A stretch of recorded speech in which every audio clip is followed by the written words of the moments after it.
আসসালামু আলাইকুম এভরিওয়ান। শুরু করছি লেখিকা সাবিলা সাবির লেখা গল্প আজদাহা, পর্ব সংখ্যা 2। ফিওনা হন্তদন্ত হয়ে ছুটে বাড়ির ভেতরে প্রবেশ করে। বাড়ির অভ্যন্তরে প্রবেশ করতেই দেখল বরাবরের মতোই বাড়ি শান্ত আর স্তব্ধতা বিরাজমান। সে লবি হতে সিঁড়ি বেয়ে উপরে উঠতে লাগলো। সিঁড়িটি স্বচ্ছ কাচের ধারা তৈরি, গোলাকার হয়ে উপরের দিকে মোড় নিয়েছে। সুগঠিত ঘূর্ণন সিঁড়ির দুপাশে সোনালি হাতল। ধীরে ধীরে সে দোতলায় চলে আসে। করিডোর পার করে মিস্টার চেন সিং এর রুমের সামনে চলে আসে সে। রুমের প্রবেশের উদ্দেশ্যে পা বাড়াতেই থমকে যায়। রুমের দরজা বাহির থেকে লক, তার মানে গ্র্যান্ডপা বাড়িতে নেই। কেননা মিস্টার চেন সিং যতক্ষণ বাড়িতে থাকেন ততক্ষণ রুমের মধ্যেই থাকেন। ফিওনা হতাশ হয়ে পড়ে, গভীর চিন্তায় ধ্যানমগ্ন হয়ে কাটে। করিডোরের এক পাশ জুড়ে স্বচ্ছ কাচের প্যানেলে তৈরি সোজা রেলিং রয়েছে। সেই রেলিংয়ের সামনে এসে দাঁড়ায়। সেখান থেকে নিচের হলরুম স্পষ্ট দেখা যায়। সে ওভাবে কিছুক্ষণ দাঁড়িয়ে রইল। হঠাৎ হলরুমের কিচেন হতে একটা শব্দ ফিওনার কানে ভেসে আসে। সে জানে এই মুহূর্তে কে রয়েছে কিচেনে। সে পুনরায় সিঁড়ি বেয়ে নিচে নেমে আসে। কিচেনে প্রবেশ করতে দেখতে পায় মিস ঝাং কিচেনের এক কোণে দাঁড়িয়ে খাবার প্রস্তুত করছেন। ফিওনা নিঃশব্দে মিস ঝাংয়ের সামনে গিয়ে দাঁড়ালো। মিস ঝাং ফিওনাদের বাড়ির একমাত্র বিশ্বস্ত পুরনো সার্ভেন্ট, যিনি ফিওনার দেখাশোনা করেছেন ছোট থেকেই। যখন ফিওনার নানা চেন সিং ফিওনাকে এখানে নিয়ে আসেন, তখন থেকে ফিওনার সব কিছু দেখভাল মিস ঝাং করেছেন। ফিওনাকে দেখেই মিস ঝাং স্বভাবত হাসলেন। আদুরে কণ্ঠে বললেন, ফিওনা মামুনি, তুমি কখন এলে? কিন্তু ফিওনা উদ্বিগ্ন কণ্ঠে প্রশ্ন ছুড়ে দেয়, মিস ঝাং, গ্র্যান্ডপা কোথায়? তিনি এর মধ্যে বাড়িতে এসেছিলেন? মিস ঝাং ফিওনার অভিব্যক্তি বুঝতে পারলেন। ফিওনা কতটা দুশ্চিন্তাগ্রস্ত আর হতাশ হয়ে আছে। মিস ঝাং শান্ত দৃষ্টিতে তাকিয়ে সদয় ভঙ্গিতে প্রশ্নের জবাব দিলেন, মিস্টার চেন সিং কিছুক্ষণ আগে একবার বাড়িতে এসেছিলেন। পুনরায় তিনি বের হয়ে যান।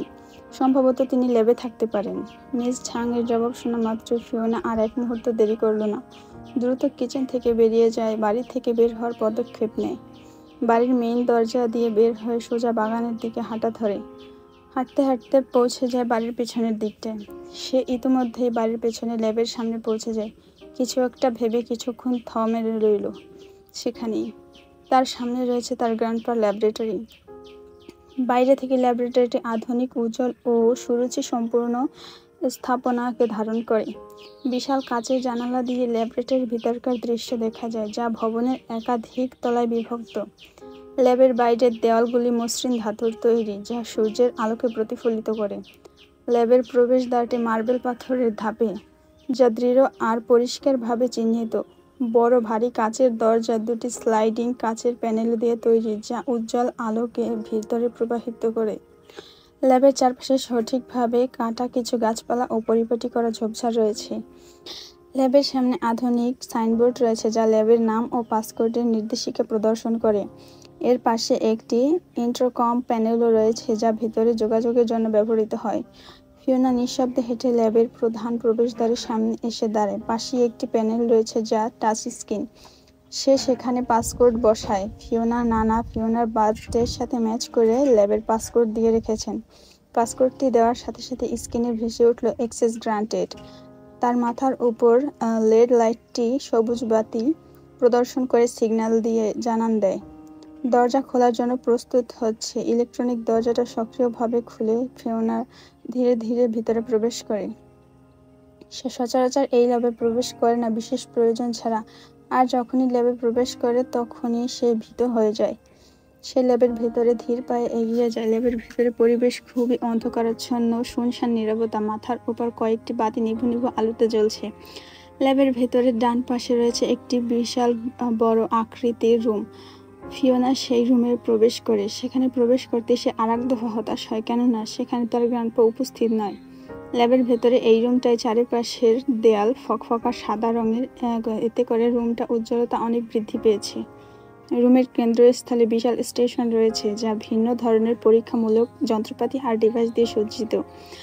স্টেশনের চারপাশে বড় বড় আর্কাইভ ক্যাবিনেট রয়েছে, যেখানে গবেষণার ফাইলপত্র সযত্নে সংরক্ষিত করা। রুমের এক কোণায় একটি বড় ডাটা মনিটর আর কম্পিউটার সেটআপ করা, যার স্ক্রিনে কিছু ডেটা প্রদর্শন চলমান। অন্যদিকে কিছু মাইক্রোস্কোপ আর সেন্ট্রিফিউজ মেশিনও রয়েছে। তবে মনিটরের ডাটা প্রচলন দেখে সে নিশ্চিত হয় তার গ্র্যান্ডপা ল্যাবেই আছেন, কিন্তু তার কক্ষে তো নেই তিনি। হঠাৎ পেছন থেকে একটি ভরাট পুরুষালী কণ্ঠে সে কিছুটা চমকে যায়। পেছনে ঘুরে তাকাতেই দেখতে পান ওয়াং লিকে। ওয়াং লি তিনিও একজন চীনের বিখ্যাত সায়েন্টিস্ট আর ফিওনার নানার একমাত্র পার্টনার। এক অজানা প্রকল্প বাস্তবায়নে মিস্টার চেন সিং আর ওয়াং লি একত্রে কাজ করে যাচ্ছেন। তিনি ফিওনাকে এই মুহূর্তে ল্যাবে দেখতে পেয়ে কিছুটা অপ্রত্যাশিত মনোভাব ব্যক্ত করেন। তীক্ষ্ণ কণ্ঠে তিনি প্রশ্ন করেন, ফিওনা, তুমি হঠাৎ করে ল্যাবে এই সময়ে? ফিওনা হতাশ কণ্ঠে জবাব দেয়, গ্রান্ট লি, আমার গ্র্যান্ডপা কোথায়? তিনি বাড়িতে নেই। এই মুহূর্তে ওনাকে আমার দরকার, তাই ল্যাবে দেখা করতে এসেছি। মিস্টার ওয়াংলি কম্পিউটারের সামনে এক্সিকিউটিভ চেয়ারে বসতে বসতে জবাব দেন, চেন সিং একটু বাহিরে গেছে একটা বিশেষ কাজে। কয়েকজন ভিন্ন দেশে সায়েন্টিস্টদের সাথে মিটিংয়ে বসেছে, ফিরতে রাত হবে। তুমি বাড়িতে যাও ফিওনা। মিস্টার ওয়াংলি খুব ব্যস্ততার সাথে কথাগুলো বলে, তার কণ্ঠে স্পষ্ট তিনি খুবই গুরুত্বপূর্ণ কাজে আপাতত ব্যস্ত, আর তার মুখে স্পষ্ট অবসন্ন। তাই ফিওনা আর কথা বাড়ায় না, উল্টো পায়ে হতাশ হয়ে হাঁটা ধরে। সে যখনই রুম থেকে বের হওয়ার উদ্দেশ্যে দরজার বাইরে পা রাখে, তখনই তার কানে একটা অদ্ভুত অস্বাভাবিক আওয়াজ কানে ভেসে আসে। তার পা সেখানেই থমকে যায়, আর ভালো করে শব্দটা স্পষ্টভাবে শুনতে সে নিজের সমস্ত মনোযোগ কেন্দ্রীভূত করল। তার শ্রবণ ইন্দ্রিয় যেন আরও জাগ্রত হয়ে উঠল। তখনই সে পুনরায় সেই একই শব্দ পায়। শব্দটা এক প্রকার এমন যে কোনো ভয়ানক যন্ত্রের গোঙানির আওয়াজ, গড়গড় জাতীয় এক প্রকার শব্দ। সে স্থির আর থাকতে পারল না, ধীরে ধীরে পেছনে ঘুরে তাকালো। শব্দের উৎস খুঁজতেই তার চোখ গেল সেই সিক্রেট রুমের দিকে। ল্যাবের এই রুমে আরও একটি সিক্রেট রুম রয়েছে, আর এই সিক্রেট রুমের পাসকোড সে জানে না। তার গ্র্যান্ডপা কখনোই তাকে এই রুমের প্রবেশের অনুমতি দেননি। তার সবসময় ইচ্ছে হতো এই রুমে কী আছে তা একবার প্রদর্শন করার। ফিওনার শব্দের উৎস খুঁজতেই তার চোখ যায় সিক্রেট রুমের দরজার দিকে। খুব বেশি ভুল না হলে শব্দটা এখান থেকেই আসছে ভেবে সে আরেকটু সতর্ক হলো, আরো ভালো করে শব্দটা শোনার চেষ্টা করলো। হঠাৎ তার চোখ যায় দরজার নিচে ফাঁকা অংশে। সিক্রেট রুমের দরজাটা ভারী ইস্পাতের তৈরি। দরজার উপরে পাসকোড একটি ডিসপ্লে, আর দরজার চারপাশে উন্নত প্রযুক্তির সিকিউরিটি প্যানেল। দরজাটির নিচে একটা সরু ফাঁকা রয়েছে, আর সেখান থেকে এক প্রকার নীল আলোকরশ্মির আভা ছড়িয়ে আছে। সে নিজের দৃষ্টিকে আরো তীক্ষ্ণ করে সেদিকে পা বাড়ায়। হঠাৎ ওয়াংলির গম্ভীর কণ্ঠে তার ধ্যান ভাঙে। ওয়াংলি নিজের চেয়ারটা পেছনের দিকে ঘুরিয়ে তীব্র উদ্বিগ্ন কণ্ঠে ফিওনাকে প্রশ্ন করে, কি হলো ফিওনা, তুমি এখনো দাঁড়িয়ে আছো কেন এখানে? ফিওনা একটু স্তম্ভিত হয়ে জবাব দেয়, গ্র্যান্টলি, আমি একটা অদ্ভুত শব্দ শুনতে পেয়েছি, আর শব্দটা এই সিক্রেট রুম হতে আসছে, আর দরজার ফাঁক দিয়ে এমন নীল আলোক রশ্মি, এটা কিসের? ওয়াংলি তার কথায় কিছুটা চিন্তিত হয়ে পড়েন। ওয়াংলি নিজের চেয়ার ছেড়ে দ্রুততার সঙ্গে এগিয়ে আসে। ওয়াংলি কিছুটা শান্ত ভঙ্গিতে দৃঢ় কণ্ঠে তাকে আশ্বস্ত করার প্রচেষ্টা চালায়। ফিওনা, আমি নিশ্চিত তুমি ভুল শুনেছ। এখানে অনেক গবেষণার কাজ চলছে যা মাঝে মাঝে অদ্ভুত শব্দ তৈরি করে। তুমি চিন্তা করো না, সবকিছু ঠিক আছে। তুমি এখন বাড়িতে ফিরে যাও, তোমার এখানে থাকার কোনো প্রয়োজন নেই। ফিওনা আর কোনো প্রকার কথা না বাড়িয়ে ল্যাব থেকে বেরিয়ে যায়। পথে হাঁটতে হাঁটতে সে কিছুটা চিন্তিত। তার এখনও সেই অস্থিরতা কমছে না। সে শতভাগ নিশ্চিত শব্দটা সে শুনেছে, আর নীল আলোকরশ্মি সেটাও দেখতে পেয়েছে। এটা ভ্রম কি করে হতে পারে তার? সে বাড়ির দিকে ফিরে আসে, তবুও তাকে বারবার ভাবাচ্ছে সেই মৃদু গর্জনের শব্দ আর নীল আভা। ওয়াংলি যখন তাকে আশ্বস্ত করছিল, তখনও তার মুখে আতঙ্ক আর কিছুটা ভীতি স্পষ্ট দেখতে পেয়েছে সে। ফিওনা নিজেকে যতই শান্ত রাখার চেষ্টা করছে না কেন, ওর মনের অস্থিরতা ওকে অশান্ত করে তুলছে। তাই সে শতভাগ নিশ্চিত হতে গ্র্যান্ডপার সাথে কথা বলবে এ বিষয়ে মন স্থির করে নেয়। সে বাড়িতে ঢুকে সোজা নিজের কক্ষে চলে আসে। কুইন সাইজের বেডের মধ্যে বড় ফোলা ভাবযুক্ত বালিশের উপর ধপ করে শুয়ে পড়ে, যেন সমস্ত শরীরের শক্তি শেষ হয়ে গেছে। সে আজ খুবই ক্লান্ত। দিনের ঘটনাগুলো তাকে মানসিকভাবে অবসাদগ্রস্ত করে তুলেছে। চোখ দুটো ভারী হয়ে আসে, আর নিজের ক্লান্তির সঙ্গে লড়াই করতে পারে না সে। চোখের পাতা একবারের জন্য বন্ধ হতেই যেন মুহূর্তে তন্দ্রাজালে জড়িয়ে পড়ল। ধীরে ধীরে ঘুমের দিকে ঢলে যায় সে। ফিওনা হঠাৎ গভীর ঘুমের মধ্যে একটি স্বপ্ন দেখে। স্বপ্নে সে দাঁড়িয়ে আছে একটি অত্যন্ত সুন্দর পাহাড়ের চূড়ায়। চারপাশে যতদূর চোখ যায় পাহাড়ের ঢাল নানা রঙের ফুল দিয়ে ছেয়ে আছে। লাল, নীল, হলুদ আর বেগুনি ফুলের সমাহার, যেন প্রকৃতির এক বিস্ময়কর চিত্রকলা ফুটে উঠেছে। তার মন প্রফুল্ল হয়ে ওঠে। বাতাসে ফুলের মৃদু সুবাস ভেসে আসছে। যা তার চুলে হালকা করে দোলা দিয়ে যাচ্ছে। সবকিছু এত শান্তিপূর্ণ আর মনোমুগ্ধকর ছিল যে মনে হচ্ছে সময় থমকে গিয়েছে। কিন্তু হঠাৎ এই শান্তি বেশিক্ষণ স্থায়ী হলো না। দূর থেকে এক ভয়ানক গর্জন ভেসে আসে, যা পুরো পরিবেশটিকে কাঁপিয়ে তোলে। ফিওনা আতঙ্কিত হয়ে পেছনে তাকায়। তার হৃদয় এক মুহূর্তে থমকে যায়। তার চোখের সামনে হাজির হয় এক বিশাল আকৃতির সবুজ প্রাণী। সে একবার দেখতেই চিনে ফেলে, প্রাণীটি ড্রাগন মনস্টার। ড্রাগনটির শরীর সবুজ রঙে ঢাকা, আর তার বিশাল পাখাগুলো আকাশকে ঢেকে দিচ্ছে। তার সবুজ রঙের মণির চোখ দুটি অদ্ভুতভাবে জ্বলজ্বল করছে। সেই চোখের মধ্যে এক ভয়ানক শক্তি আর রহস্য লুকিয়ে আছে। ড্রাগনটি হঠাৎ করেই তার মুখ খুলে, আর মুহূর্তে একটি বিশাল আগুনের গোলা ছুঁড়ে মারে ফিওনার দিকে। আগুনের তীব্র তাপে বাতাস যেন জ্বলে উঠছে। সে ভয়ঙ্কর চিৎকার করে আর দ্রুত তার হাত দিয়ে মুখ ঢেকে ফেলে। আগুনের শিখা তার দিকে ধেয়ে আসে, আর তার চিৎকারের মনে হয় যেন তার শরীর আর মন উভয় ভয় জমে যাচ্ছে। ঠিক তখনই সে হঠাৎ ঘুম থেকে জেগে ওঠে। ফিওনার তন্দ্রা ভেঙে উঠে বসে পড়ে। স্বপ্নের ভয় হৃৎপিণ্ড দ্রুত গতিতে ধুকপুক করছে। পরক্ষণে সে নিজেকে ধাতস্থ করে আর বুঝতে পারে এটা একটা দুঃস্বপ্ন ছিল, শুধু একটা স্বপ্ন। কিন্তু সে ভয়ানক গর্জন আর আগুনের শিখা এখনো তার কানে বাজছে। বিছানার পাশে রাখা টেবিল ল্যাম্পের সাথে ঘড়ির দিকে চোখ যায়। ঘড়ির স্ক্রিনে সময় জ্বলজ্বল করছে। রাত প্রায় ৩টা ছুঁই ছুঁই। এই গভীর রাতে চারিপাশে নীরবতা আরো ঘনীভূত হয়ে উঠেছে, আর ঘড়ির টিকটিক শব্দ তার মনের ভেতরের অস্থিরতাকে আরো তীব্র করে তুলছে। হঠাৎ ফিওনার মনে পড়ে যায় তার গ্র্যান্ডপা নিশ্চয়ই এতক্ষণে বাড়ি ফিরে এসেছেন। চিন্তা মনে হতেই সে আর এক মুহূর্ত দেরি না করে দ্রুত উঠে দাঁড়ায়। সজাগ চোখ আর দ্রুত পদক্ষেপে সে মিস্টার চেন সিং এর রুমের দিকে পা বাড়ায়। তার হৃদয়ের মধ্যে অদ্ভুত উত্তেজনা, আশা ঝলক ফুটে উঠেছে। কিন্তু মুহূর্তেই তার আশার আলো নিভে যায়। রুমের দরজা বাহির থেকে এখন অব্দি লক দেখে তার হৃদয়ে শূন্যতার অনুভূতি চলে আসে।